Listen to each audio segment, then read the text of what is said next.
Every day before the sun rises over New York or London, a number is already being written. It comes from ports like this one, Shanghai, Ningbo, Shenzhen, where more cargo moves in a single afternoon than most countries ship in a year. In 2025, that number added up to something almost incomprehensible, a trade surplus of $1.19 trillion, the largest in human history.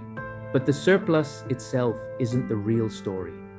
Here's the real story: China's exports are not just a measure of China's economy, they're a signal about where global supply is shifting, where competition is intensifying, where prices are about to move, where investment is heading next, and where new business opportunities are quietly opening up long before they show up anywhere else. So let's read the signal. Start with the basic mechanics.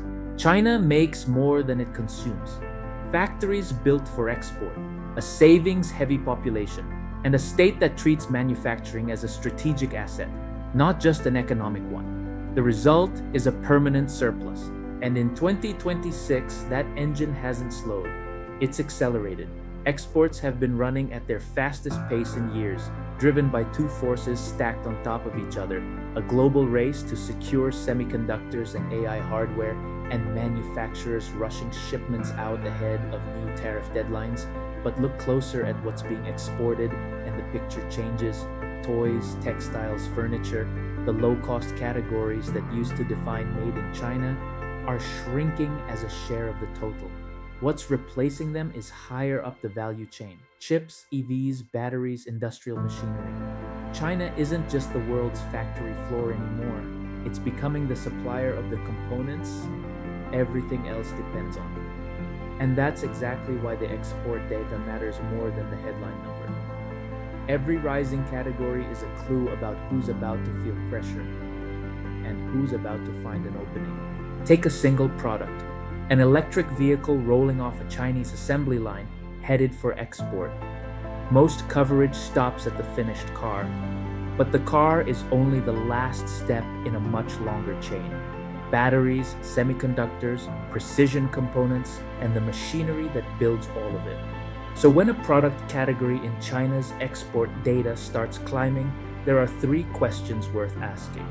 Not who's buying it, that's the easy one. Why is China becoming more competitive in this category specifically right now? Which countries are absorbing the volume, and which businesses, well outside China, are about to be reshaped by it? Because the export itself is rarely where the opportunity ends. When Chinese EVs enter a new market, say across parts of Africa, the real economic activity often isn't the car sale at all. It's what has to be built around it: charging infrastructure, financing, insurance, local maintenance networks, logistics. The container leaving Shanghai is the first signal. The opportunity is usually several steps downstream. Now follow where the goods are actually landing, because that's shifted fast. Exports to the United States have fallen sharply through 2025 and into 2026, pushed down by tariffs that pushed the average rate on Chinese goods above 30%. In their place, a surge towards Southeast Asia, Africa, and the European Union, each posting double-digit growth as manufacturers rerouted around the tariff wall. Some of that is genuine new demand. Some of it is components passing through a third country to dodge a tariff line, what analysts have started calling the Great Reallocation. Either way, the effect is the same. China's export machine is no longer built primarily around one customer. It's rewiring itself around the developing world and pulling global manufacturing and pricing power along with it. That's the leverage question underneath all of this. A surplus this size doesn't just move goods, it moves pricing power over inputs the rest of the world can't easily replace. It keeps the yuan undervalued, which keeps exports cheap, which keeps the surplus growing. And it forces a choice on every other government: absorb the dependency or pay the cost of building a parallel supply chain from nothing. So don't read China's export data as a scoreboard.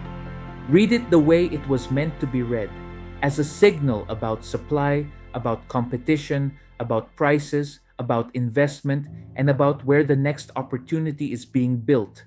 3 steps downstream from the container ship. The workshop of the world doesn't just make things anymore, it makes the rules.